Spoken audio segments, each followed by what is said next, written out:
Last summer, my friend Jackie and I went to the Wizarding World of Harry Potter the day before VidCon. We rented a car where we could store our luggage while we spent the whole day at Harry Potter World.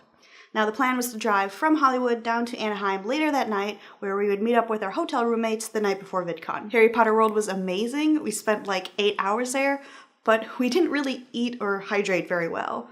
In fact, 90% of the things that I put into my body was butterbeer. Not very smart. By the time we leave Harry Potter World and drive down to Anaheim, we're extremely hungry. And so we meet up with Susan, who is one of our hotel roommates, at the convention center. And rather than checking in our luggage, we decide just to go straight from there to Target because we needed to do a grocery run and have food stocked for the rest of VidCon. Now, we could have walked to Target. It's only a few blocks down the road, but we decided to take our rental car with our luggage to Target because what could go wrong? We're in and out of Target in an hour. And because we still have our luggage in the trunk of the rental car, we have to find creative places to put our groceries in, like the back seat and other weird spaces in the trunk. At this point, it's 9 o'clock at night, and Jackie and I are starving. And so as we're driving up the road, Susan suggests that we pick something up to eat on the way. Just as she says that, we see a sign for Jack in the Box. Now, keep in mind that we are literally a block away from our hotel. Like, you can see our hotel in the distance. But right then and there, on the road, we decide that we are going to go to Jack in the Box. Now, maybe it's because we were all tired and hungry at this point and not aware of anything, but as soon as we see the Jack in the Box sign, Jackie makes a turn to go into the parking lot. Or so we think. Instead of pulling up into the driveway, we actually run over the curb.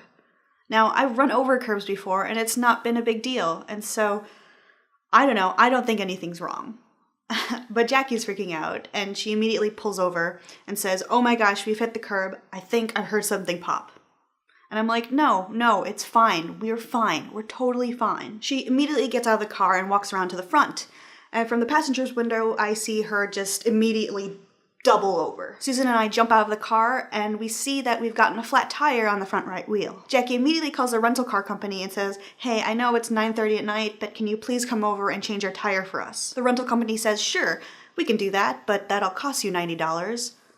Or you could do it for yourself for free." We decide that we're going to do it ourselves, and that's when we all react differently. Jackie pulls out her phone and calls her mechanic friend at home. I pull out my phone and start to Google tutorials on how to change a tire, and Susan just simply says, I've changed a tire before, so why don't we just grab the spare from the back?" Because the spare is in the trunk of the car, we first have to pull out all our luggage and groceries, and that in itself is like a 15-minute ordeal. Finally, we get to the bottom of the trunk, and as we're pulling out the spare and all the tools, Susan starts using all this technical jargon and talking about jacks and screws and all these words I'm not familiar with. I should mention that this is the first night that I've met Susan.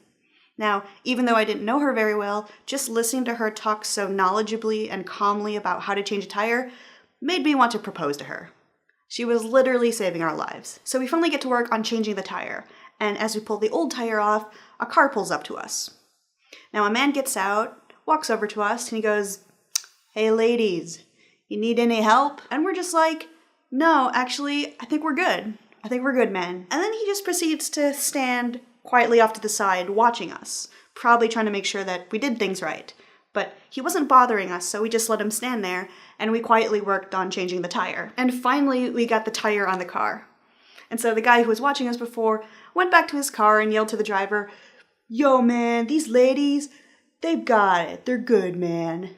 And we were like, "Yeah, we are." It was such an empowering feeling to be able to change our own tire without asking anybody for help. We were able to return the rental car safe and sound. And so that's the story of how 3 ladies were able to change a tire on the streets of Anaheim one night. So now my question for you is, have you ever changed a tire? Do you have any cool flat tire stories to share? If so, leave them down below. Day 23 of VEDA, done. 7 more of these to go. We are a week out, guys. A whole week out. Get excited, get excited!